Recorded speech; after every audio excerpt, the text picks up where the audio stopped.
Lep pozdrav teniški navdušenci, pa smo končno na teniškem igrišču in današnji trening bomo opravili kar tukaj.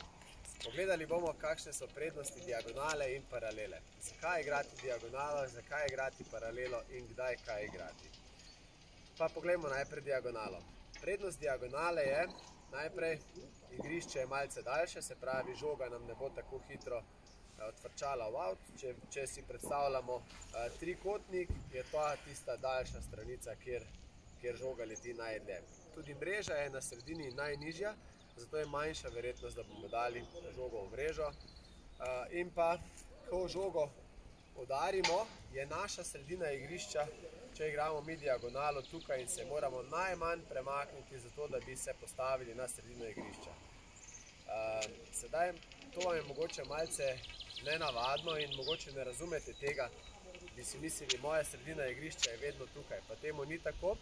V komentar bom pripel eno slikco, kjer vam bo najlažje razložila, kaj pomeni biti vedno na sredini igrišča, glede na to, kam igramo. Pa gremo naprej. Se pravi, diagonala, poleg tega, da je najbolj zanesljiva, tudi pomeni, da z diagonalo jaz odprem igrišče, vržem nasprotnika ven iz igrišča in imam potem naslednji udarec, mogoče, če vzame malce časa in pa veliko prostora na drugi strani.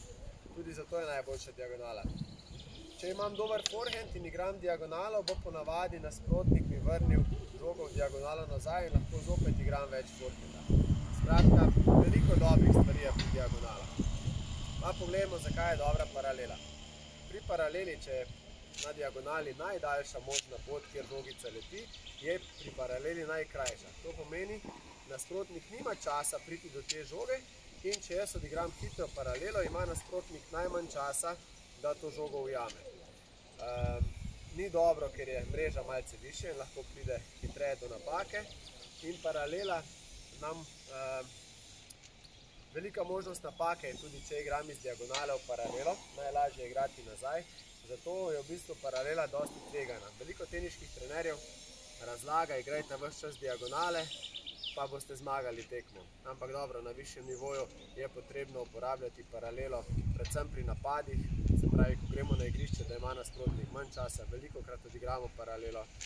Tudi drop shot, skrajšano žogico, velikokrat igramo po paraleli, ker je pot žogice krajša in tako naprej. Se pravi, ena izmed slabših stvari paralele pa je tudi ta, če jaz odigram iz tukaj paralelo, je žoga sedaj naravnost na drugi strani igrišča in moja sredina igrišča je sedaj na drugi strani sredinske črte. Se pravi, jaz moram sedaj, da pokrijem sredino igrišča, iti do sem.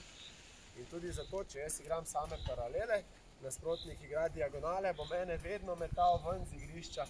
Če jaz odigram paralelo, ima zopet on celo igrišče odprto. Tako da paralele igramo bolj, če na hitro povzamem, v napadalnih akcijah, takrat, ko smo mi glavni, ko imamo mi pobudo, diagonalo pa igramo večinokrat v obrambnih akcijah, se pravi takrat, ker se rešujemo, ko nas nasprotnik pritisne, če jaz rešim z dolgo žogo v diagonalo, da v bistvu takoj pokrijem sredino igrišča in da imam več časa, da se vrnem tja, ker bi bilo to najboljše.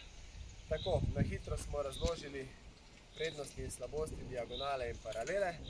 Upam, da ste danes pričeli s svojim prvim teniškim dvobojem, teniško uro in spremljajte nas naprej, uživajte v tenisu in se vidimo jutri v novem videu. Lep pozdrav!